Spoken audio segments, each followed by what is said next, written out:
Hey guys, I'm back to vlogging. Took the night off yesterday. Told a couple of close people to me that I was planning on taking the night off yesterday. Um, got a lot more comments than I wanted on the other video. My fault though, because I forgot to tell my good friend Boogie not to comment on that one so that his subscribers wouldn't follow over to that video. Not really a big deal though. I mean, I can handle the hate.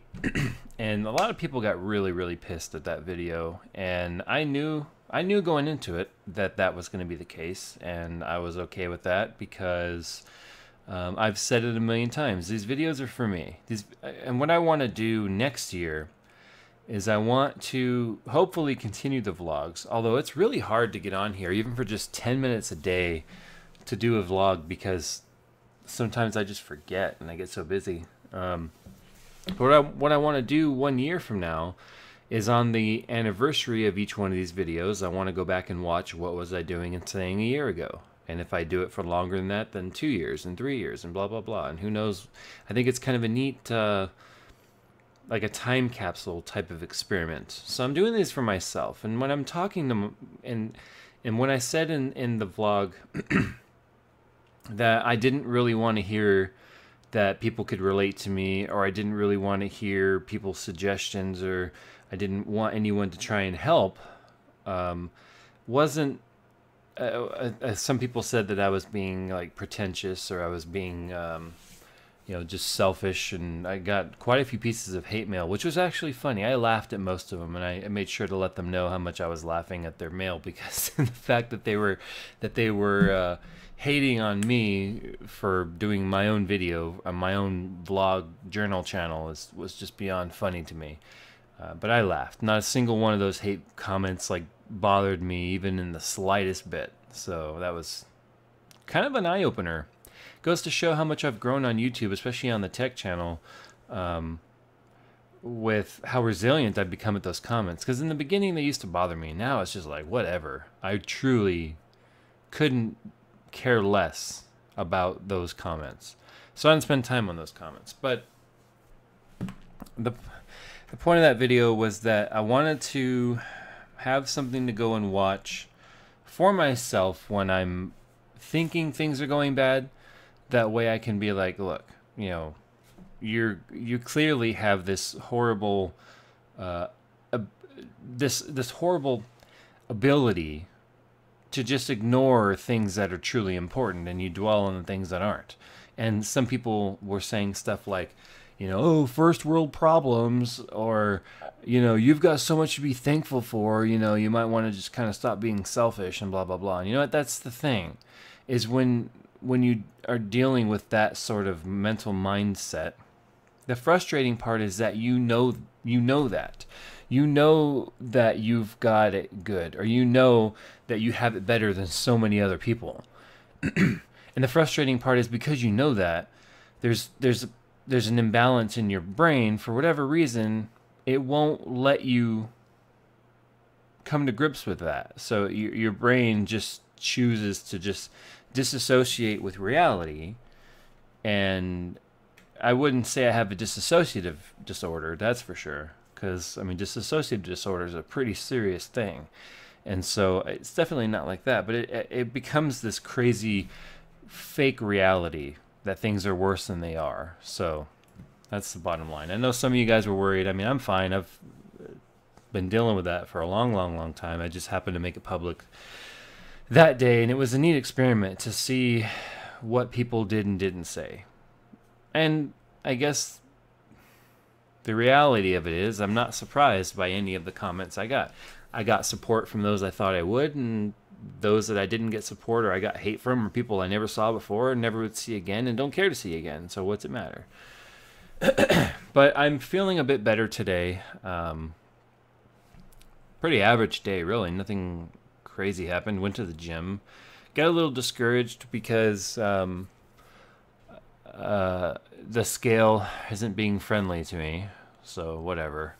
And when you're in a weight loss competition, you tend to I'm tend to be pretty hard on myself. I'm so competitive, and including with myself. The only person I'm competing with in this whole thing is me. So the fact that I'm so competitive with myself is kind of a head trip, really. But anyway, I just got done recording and editing a review I did for. Hey, look at that! You can see a naked Barbie guy down there. I just realized that. Wow, Jay's 2 cents looks like a pedophile of some sort. Yeah, that's a naked, like, Ken doll down there. Because when it comes to being a parent, and I know I totally just jumped rails here on what's going on, but when it comes to being a parent, it is interesting sometimes the conversations you have to have with your young ones, especially when they're learning about life. And what's happening over there with that is my daughter wants to put Rapunzel's dress on him. And it physically won't fit, first of all. He's bigger than the dress. But I do believe in equality, and I'm not even going to get into the conversation about gay marriage or any of that, because I do understand both sides, the religious sanctity of man and wife, but I also don't agree with the oppression of being free to love who you want.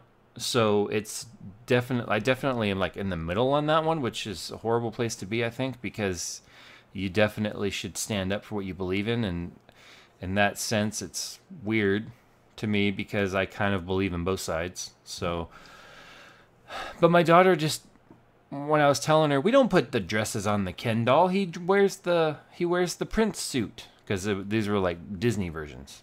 And she's like, why? And it's like, because you don't. And she goes, but why?